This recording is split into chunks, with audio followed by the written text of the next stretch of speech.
Türkmenistan Büyükelçiliği'nin önündeyim.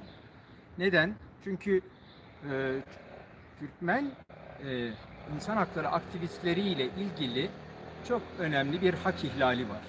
Türkmenistan yönetimi baskıcı ve antidemokratik bir yönetim ve Türkmenistan'da birçok cezaevi ve binlerce mahpus cezaevinde dünyada ilk sıralarda Türkmenistan yönetimi.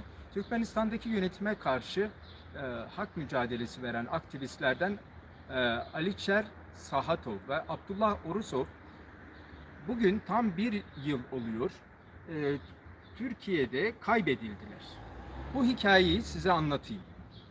Biz bunu mecliste sorduk.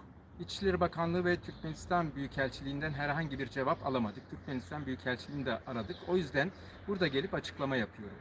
Yetkililer bir açıklama yapmak istemiyor. Neden? Çünkü bir garip durum var ortada. 28 Nisan 2025'te Sinop'ta evlerinden alındı hak aktivistleri. Ankara'ya getirildiler ve Edirne Geri Gönderme Merkezi'ne gönderildiler. Bu arada oturma izinleriyle ilgili bir sorun yoktu. Avukatları bunu iletti. Fakat baştan savundu.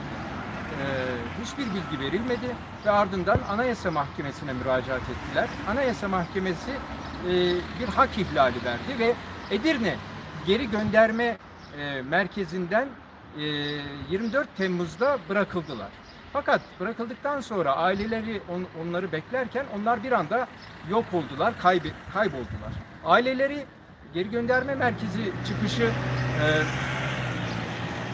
kamera görüntülerini istediler, verilmedi ve bu kişiler bir yıldır yok. Nerede bu kişiler? Mecliste sordum genel kurulda, İçişleri Bakanlığı cevap vermedi. Yine avukatları Birleşmiş Milletler Zorla Kaybedilmeler ve Kaçırılmalar Çalışma Grubu'na başvurdu.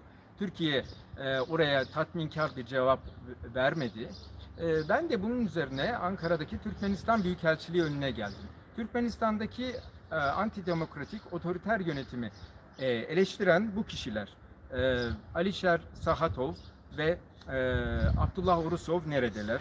Ben onların hakkında İçişleri Bakanlığı ve Adalet Bakanlığı'na birçok soru önergesi verdim. Cevap yok. Ve şunları da söyleyeyim. Hak aktivistleri bu konuda mücadele de veriyorlar ve ailelerini görüyorsunuz. Aliçer Sahatov'un çocukları var, eşi var. Eşi sosyal medyada büyük bir gayret sarf ediyor. Fakat kendisi hakkında hiçbir bilgi verilmiyor. Evet, biz Türkmenistan Büyükelçiliği önünde soruyoruz. Bakın gördüğünüz gibi bu kişiler kayboldular veyahut da kaybedildiler. Nerede bu kişiler?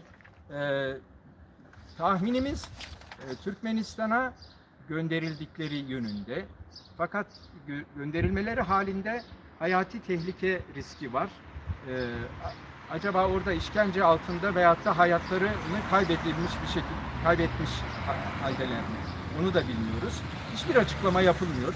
Güya Türkiye demokratik bir hukuk devleti. Türkmenistan da bir benzerini uyguluyor. Karşılıklı kaybedilmeler var Türkmenistan-Türkiye arasında. Burada bir pazarlık mı var? Bunu da bilmiyoruz ve öğrenmek istiyoruz. Buradan bu konuda açıklama yapıyor. Herkesi sevgiyle, saygıyla selamlıyorum.